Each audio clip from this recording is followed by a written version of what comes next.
Hello, everybody out there in internet or radio land. Y'all are listening to Media Ciphers only on 89.1 WIDR or online at widerfm.org. Perhaps you're watching on the YouTube or our podcast. I'm joined now by a couple of individuals, and we're here to talk about. If you were driving anywhere down Westnedge last weekend, you might have seen it. Hundreds and hundreds of people waving various signs. Kind of communicating their distaste with the current state of affairs in Washington, D.C. Joined now by Ken and Denise. How are you both doing this evening? I'm doing Great. wonderful. Thanks a bunch, Andy. Yeah, great. Thank you so much.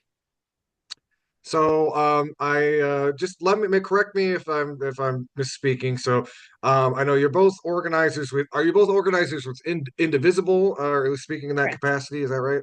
Yes, That's right. correct. Okay. And before we get into the questions, just a quick, I know we bring up like activist orgs on the show all the time, but just for anybody who's unfamiliar, who's listening, what is Indivisible? Could you explain it just a little bit?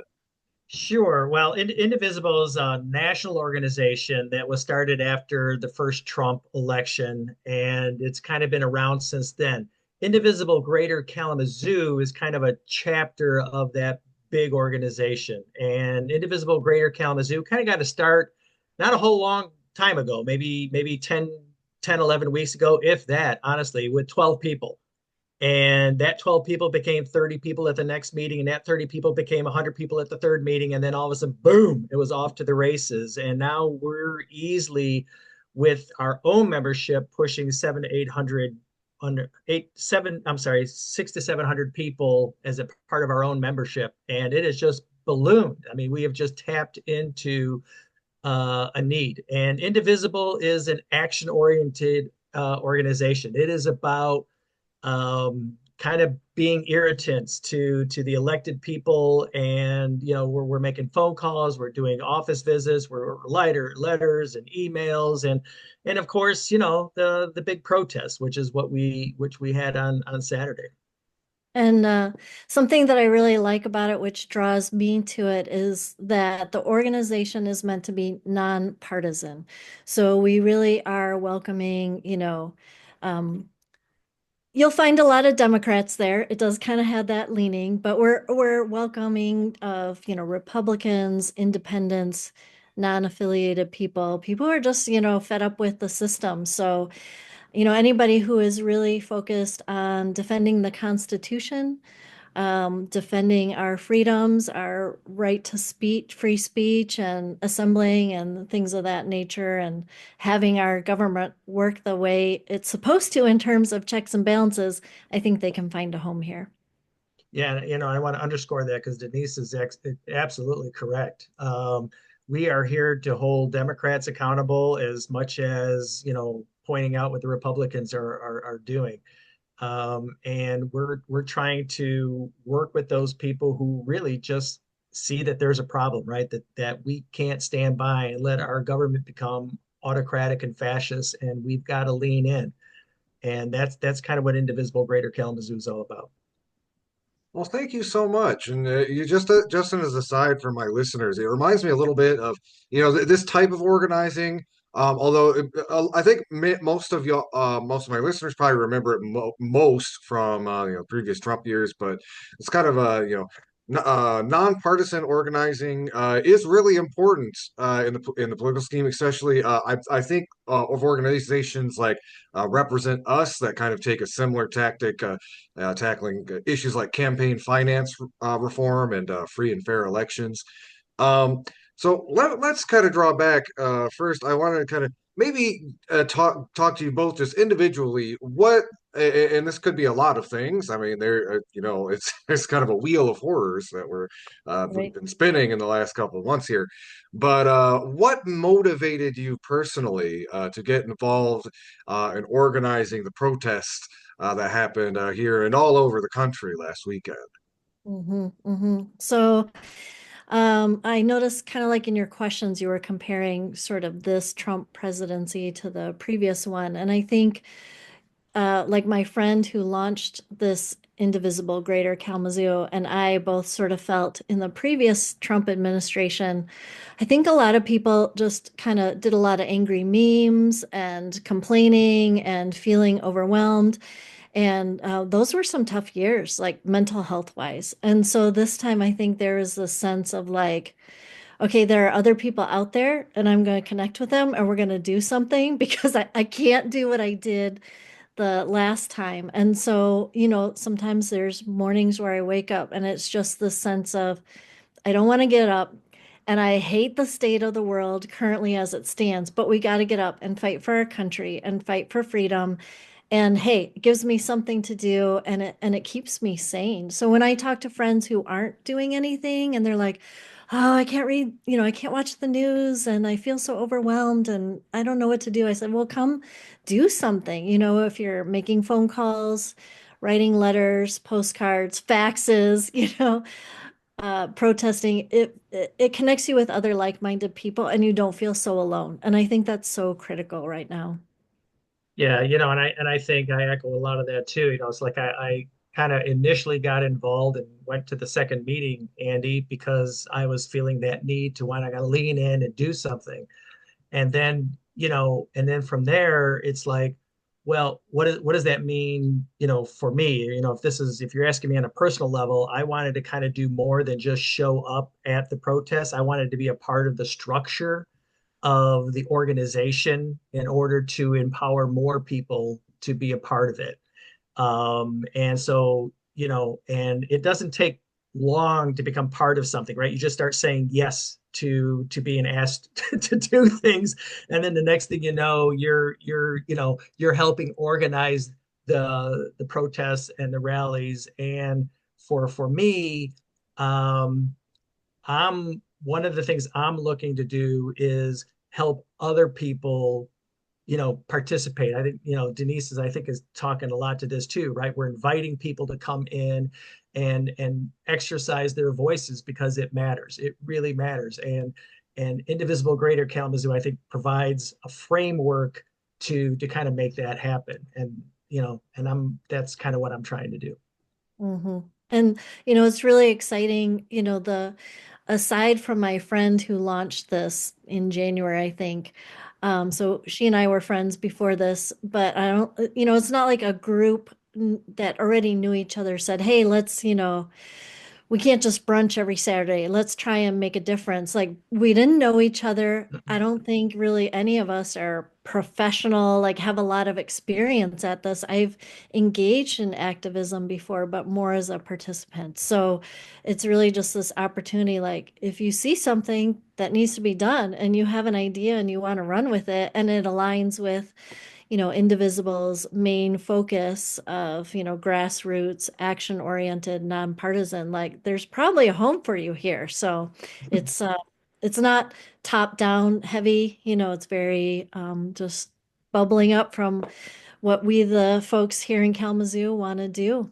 Yeah, and when people come together in our Wednesday meetings, we meet every other Wednesday at People's Church, and we'll get 200, 225, basically fill the place up. And then we do breakouts. Like we go into, people who are concerned about maybe the communication side of this or the strategy side of this or sign making side of this, and so the organization kind of gives an opportunity for people to kind of get to get their fingernails dirty a little bit and actually planning this and figuring out what we want to do and how we want to do it.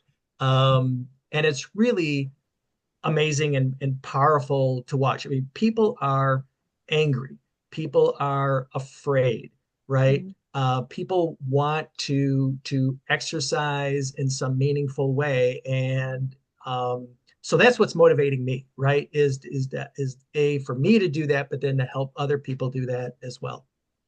Yeah. And Okay. I So go ahead. Sorry. I'm clear that with as new as we are, if we were just starting from scratch, planning what happened on Saturday, we wouldn't have had the turnout we did, which, by the way, was numbered in the thousands. And, it was really great that the national entity working with other organizations like Move On and 50501 and different organizations picked that date. So really, we just had to kind of grab onto the coattails and, decide which part of the Kalamazoo Portage area we wanted to focus on and figure out some logistics. And it really helped to have a structure in place to really work with. I was kind of curious, and this kind of leads into my next question. You know, you have this first Trump administration where I know I was very active in organizing back in those years myself, and I think back to those years a lot, looking at everything that's going on now. And I'm just kind of curious, looking at, not only what happened last weekend, but some of the other stuff that has been getting organized. I know there's been a focus on Bill Huizenga and not having town halls, and there's been organizing around that. I was kind of curious, just as a couple folks who organize what is probably like I think it's the numbers are still trickling in, but it might be the biggest single day demonstration in U.S. history. Mhm. What do you think are some of the key differences between, say, like the hashtag resistance of 2016 and onward of the first Trump administration and today? And what are some key lessons we should look at to move forward and organize more Yeah. effectively? Yeah, so I think in Trump 1.0, right? I think we all understood that Trump was ill-equipped to be president and he had some terrible inclinations. But I think, generally, I think we all kind of trusted to the institutions of the country and we knew that there were adults in the room around him that kind of, I think, kept him from his worst impulses. So in that sense, I think Trump 1.0 was like that. Trump 2.0 is completely different, right? I mean, there are no guardrails. All of the adults in the room are gone. He is surrounded by enablers. In fact, that's the most important test for him is the loyalty test.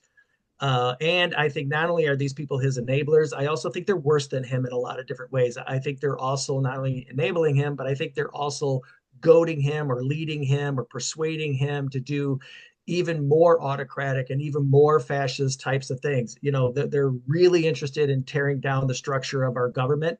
Um, and they're not interested in using the levers of government to do what they want to do. They don't want to legislate, they just want to rule by decree.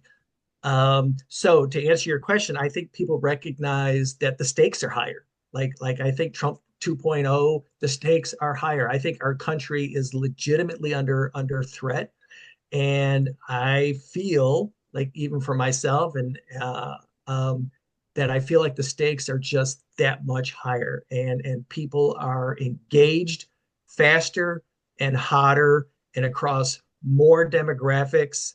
Um, and I trust that this is going to have sustainability. That I don't think this is going anywhere, Andy. I think some of the energy left uh, from the first term of Trump after a couple of months.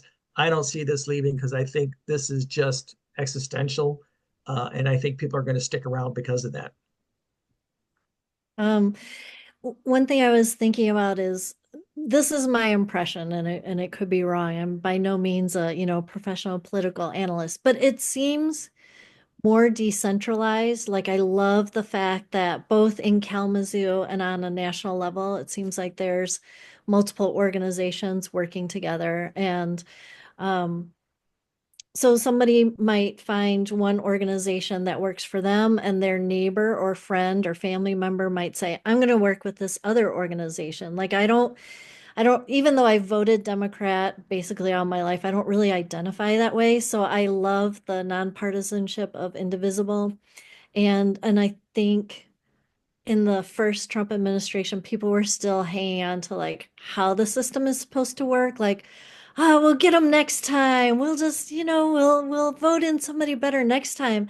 And now when people tell me that, I say, if there is a next time, I really want to emphasize for people like we can't take for granted that we'll continue to have political elections. And if we want to have them, we have to work to make sure that doesn't go away. And it makes me think of what Timothy Snyder said in On Tyranny about, protecting the institutions, like what we took for granted 2 years ago, 4 years ago. Now we have to really look at what are the checks and balances? What are the weaknesses of the two-party monetized political system?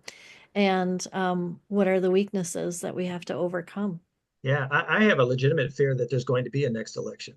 That he could cry martial law because he feels like the elections are corrupt, especially in areas where he knows he's going to suffer, and he'll just declare them we can't do it right now because their elections aren't safe, or we can't guarantee the outcomes of the election, so we're just not going to have them until we can do that. And he'll just he'll suspend elections because he's kind of acting like a person who isn't afraid of the next election cycle, Mhm. which worries me that he just has this in his hip pocket that there just is not going to be a next election cycle. So I agree with it. I think we've really got to fight for our institutions at this point. Mhm. Or like the Ukraine example where Zelensky isn't holding elections because they're at war, something I never really thought about, didn't have to. And then I go, oh yeah, so well, if we declare war on Canada, like Ken said, that could be another justification for like, whoops, can't have elections. Sorry. So we really have to keep our eye on everything. Yeah, I think, you're bringing up a couple of really important points. As we talked about on the show, a lot of what's in Project 2025 is basically about insulating themselves from the concept of majority rule. It's Right. being able to do really unpopular decisions with impunity. And I'm glad you brought up, what's been going on with the elections. We actually have a segment.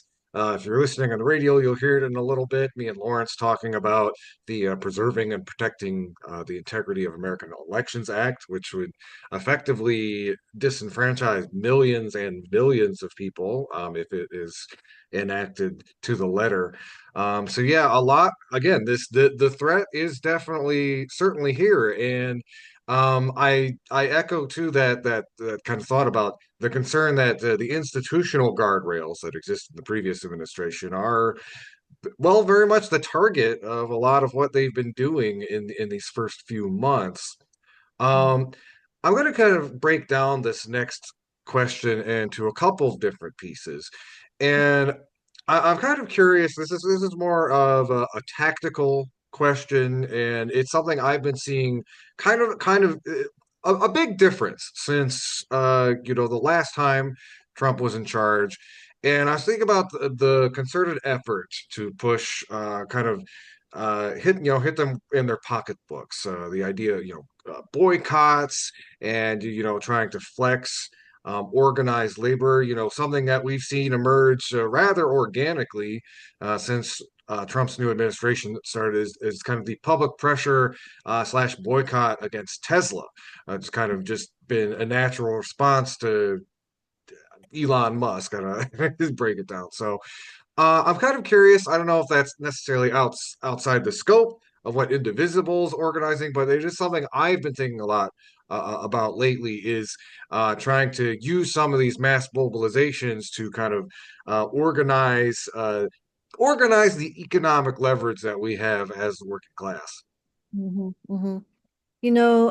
I know there have been attempts at boycotts before, and I don't know if I just didn't pay as much attention then, but I really felt like after this one in February, people were like putting forth numbers about the impact of the Tesla takedowns. And so I wonder if as people see those concrete, quantified results, people go, "Hey, what people say is true. We really can make a difference with how we vote with our dollars and what choices we make." And I think previously, maybe people were just, we're so busy. Capitalism keeps us busy.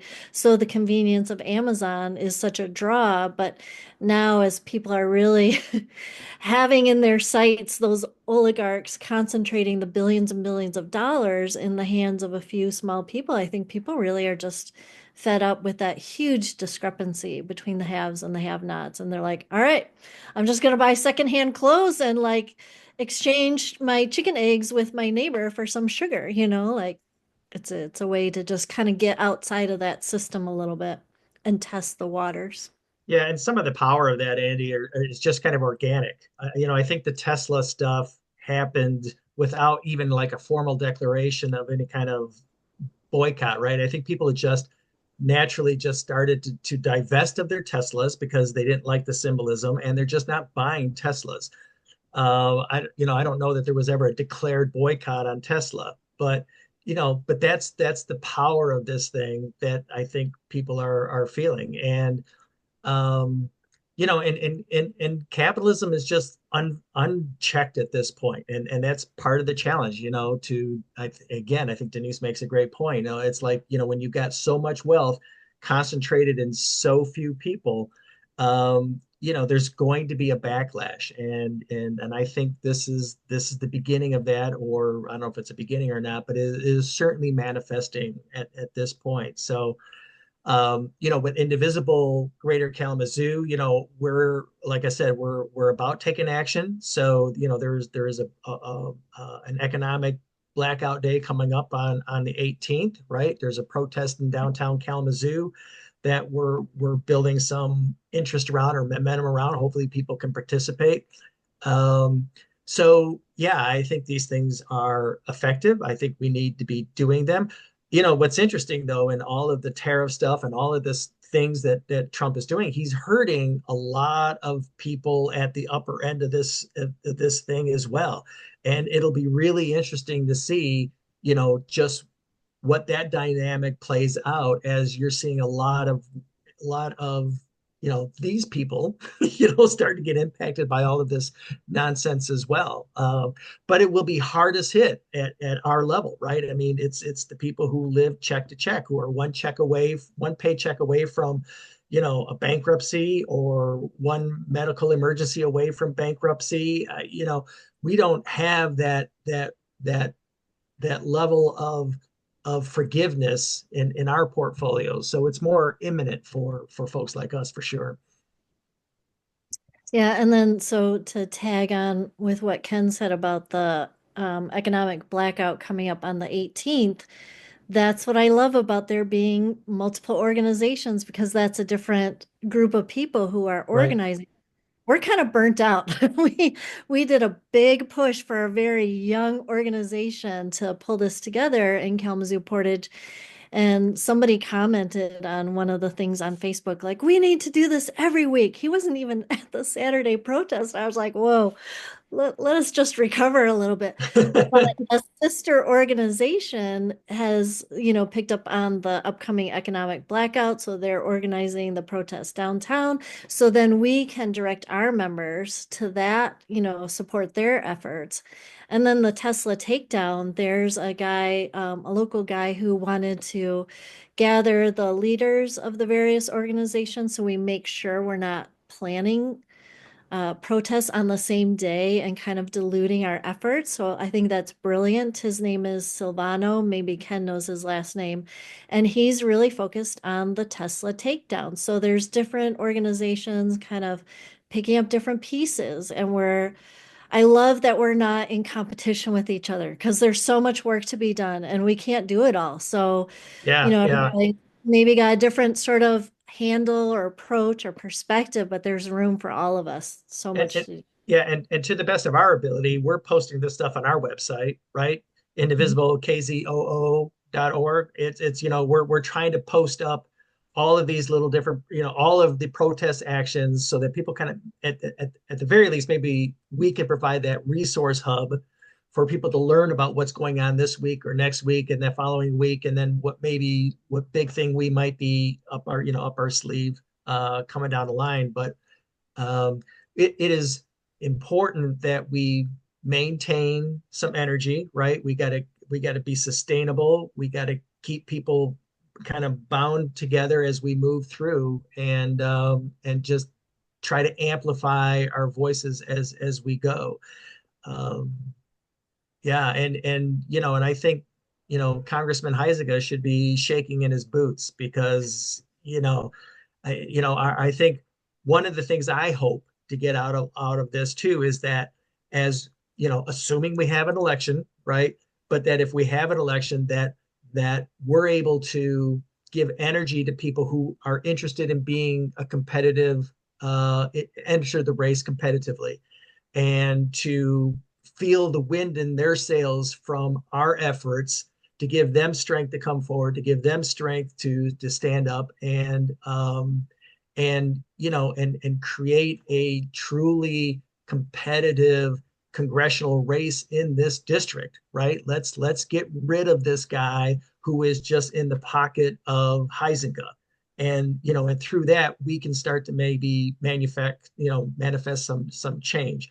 So, Mhm. people ask us, so what is this doing? What are we achieving through these efforts? And I think, we are trying to affect people's behaviors. We're trying to affect the behaviors of our elected officials, and we're trying to affect the behaviors of our voters. And we're trying to affect the behaviors of people who have an inclination and interest to lean into this thing as a candidate, so that they feel supported and they know they can move forward and fight on the issues that matter to us. I mean, right? If they're going to, if they're going to feel the support from organizations like us, they're going to be advocating on the issues that matter to us. Yeah, and the interesting thing about Heisinger, several months ago, I bet a lot fewer people knew his name.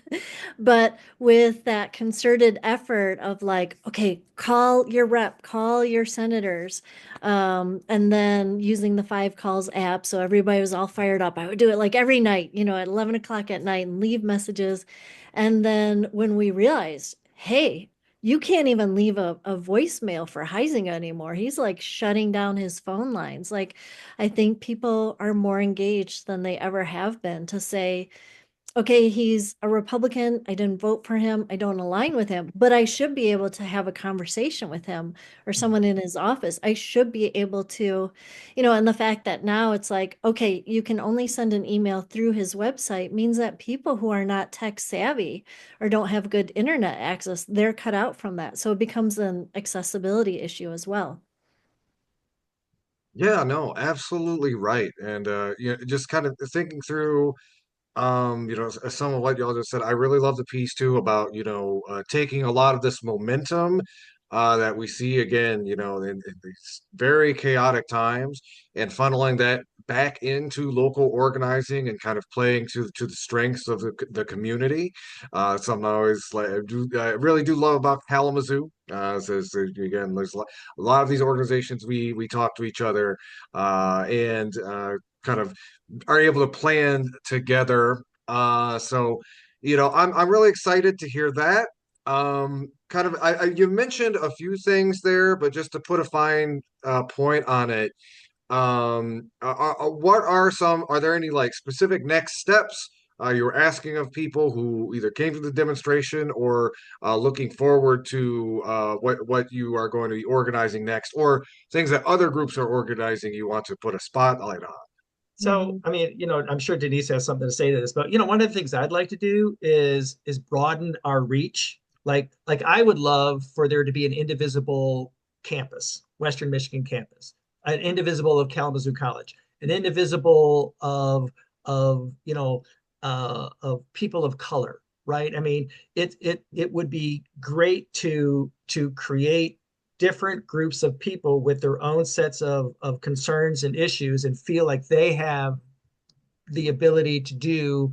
It'd be great if we're all just part of Indivisible Greater Kalamazoo, but I don't know that that's really how this is going to work to get to the most amount of people. So one of the things I'd like to do is really build out our grassroots organizations in whatever way and flavor that it goes, so that we can reach as many people and motivate and activate as many people as possible.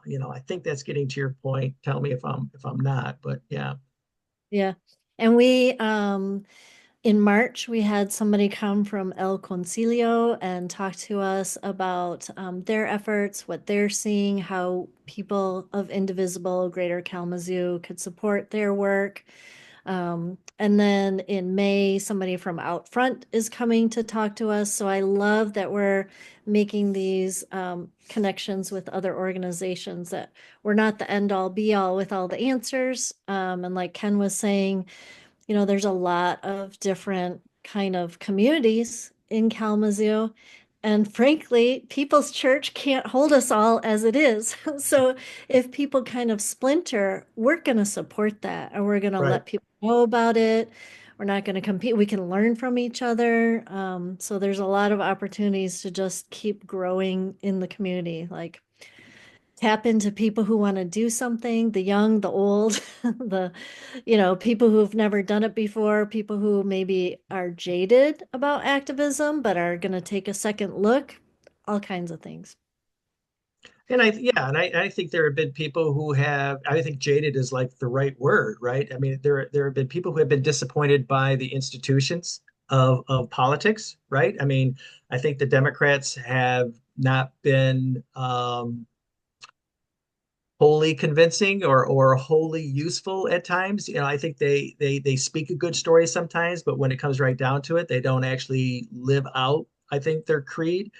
So I think a lot of folks are just disappointed in that system. And we're hopefully through this could actually be a really good opportunity for us to kind of create create something good out of this chaos as we move forward and actually manifest the government and the politics and the parties that are really necessary to do the things that we need to be doing.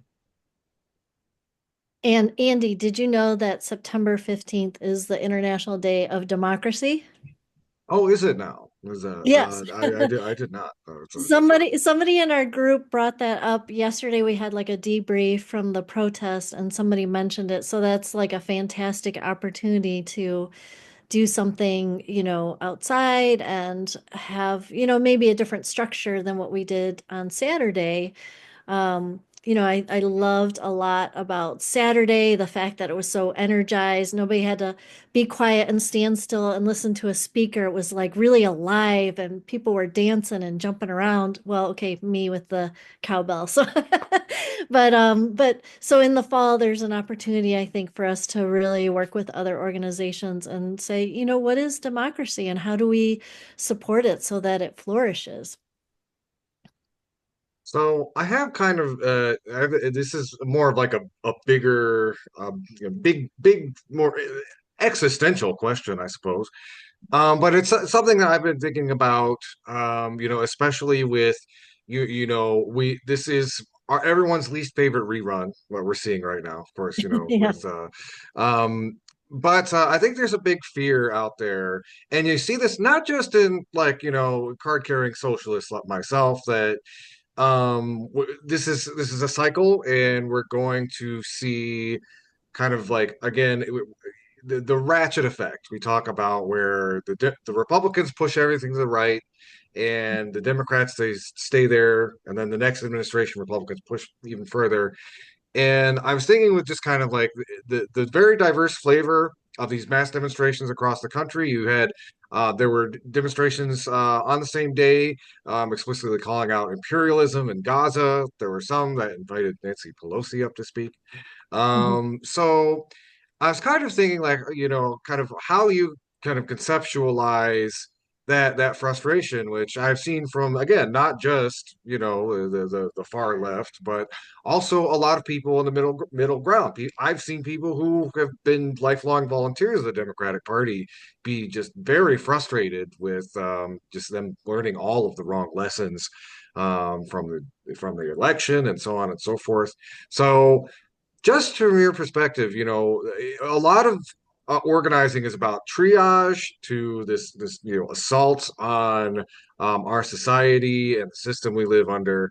But how do you think we could simultaneously use that energy to try to demand a better status quo from our system? Because again, I think returning to normal is just going to keep us in the cycle where we're fighting a fascist game show host every 4 years. But this is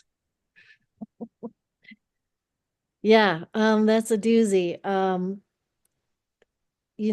I think that right now it's just kind of like the house is on fire or the ship is sinking or whatever metaphor you want to use. And it feels like, okay, before we look at long term, like bigger picture, like what do we really envision for this country? Like, just please, no more, losing of checks and balances that we counted on, or freedoms, or laws that we took for agencies, And I think that's unfortunately going to probably take a lot of the time and focus for a while until you can maybe get things to stabilize. But what I thought of as I was listening to your question was like the Democrats played it safe, and maybe that worked in the short term, but maybe that wasn't a good long-term strategy, you Yeah, know? I mean, we could probably triage the last 4 years pretty easily. But honestly, Andy, if I could wave a magic wand, I would take money out of politics. Hmm. That is really the crux of the entire issue. And there really ought to be no or very little private money in elections. Media should be required to give a certain amount of airtime to every reasonable or legitimate candidate running. You shouldn't have to raise money to tell your story. You should be open to fact checking, and that's the crux of it, right? I mean, why are Republicans so afraid of Donald Trump? Is because he'll primary them, and he'll primary them with more money than they can raise. So they're afraid of losing their job, which then takes them, then all of a sudden they can't stand up to him. I mean, we always hear these stories where, behind the hallways in Washington, the Republicans just hate what's going on, and they just, they all this kind of stuff, but they can't stand up to him because they would just get primaried, and that's because of money. Um, Hmm. that's if you could wave a magic wand, that's probably the first thing that we need to do is get rid of that. And then, of course, the gerrymandering of districts and all this kind of stuff where politicians are picking their voters rather than the other ways around. But in Michigan, we're pretty insulated from that through the last election. But until we can get money out of politics, we're just we're just kind of running up a mudslide, unfortunately. So um, and so that's kind of what I hope that we can get out of this, is that people really realize the absurdity of the status quo on that sense. And if we can do that, then I think we get better candidates. Because to run for Congress, to run for Heisinger's seat, you have to be able to raise minimally $8 million, right? How does someone like one of us, with Hmm. the Rolodex's old-fashioned term that we have, how do we raise $8 million, right? That already takes it out of the realm of most people. Hmm. So, that just, to me, that's the thing that kind of gets in the way of everything. Everything else is just trying to put a band-aid on something.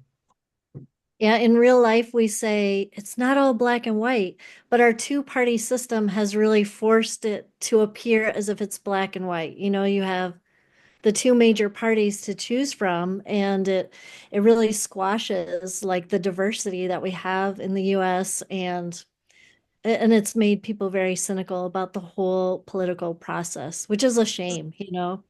So, Yeah, I mean, what, only half the people vote, right? I mean, even, in a good turnout, I mean, it's probably more than that, but it's still not, a lot of people don't vote. And it's because, they they are cynical, right? They are cynical. Yeah, I'm so glad you brought that up, Ken. That was really the impetus. When me and Lauren started the show 9 years ago. Money in politics. Yep. That was really, yeah, that was the issue. Because again, that is the issue that basically causes all of the other issues. And for those of us who are I don't want to say necessarily like cynical, it is worth remembering that when pro-democracy measures do end up on the ballot, they have overwhelming support.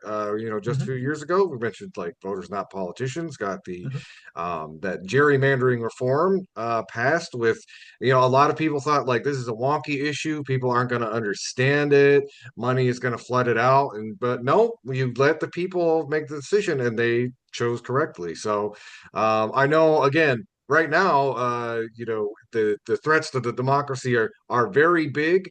But as I always tell, folks on the show, even though those issues seem really big and the opponents seem very powerful, it is the people, we the people, are the ones who actually have that power, and it's really about just getting organized and asserting it. So, Yeah, it um, is.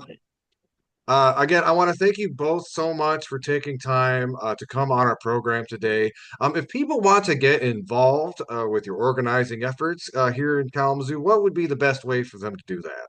I think it's the website. Denise could correct me, but I think it's indivisiblekzoo.org. That's where you can sign up and start getting our newsletters and start learning out where our meetings are and things of that sort. And then, engage, right? I mean, from there, whether it's our organization or somebody else's organization that you want to go stand on the street corner with or make a phone call about, that's really what it's going to take. We're also on Facebook and Yeah. Blue Sky. And yeah, so we're working on kind of all the platforms, so whatever people's preferred platform is. But like me and another woman, kind of do the website and the Facebook. And I kid you not, this is what has me feeling like I'm doing something. At the end of the day, it's like, okay, these events are done. I'll take them off the website, add some other things, just trying to keep it fresh so that if I tell people, go to the website, we keep updating it, that they can really see from one day to the next. Things roll off, other things are added. Yep. All right. Well, thank you both again so much for your time. Again, great job getting that really incredible mobilization here in Kalamazoo. Again, hands off everything. Just to go, yeah. Again, we are in some late stage neoliberal capitalism, and it is time for the people to again tell them hands off. So, all right, That's right. thank you all both so much, and have a fantastic rest of your evening. Thank you Thank so you. much. You as well.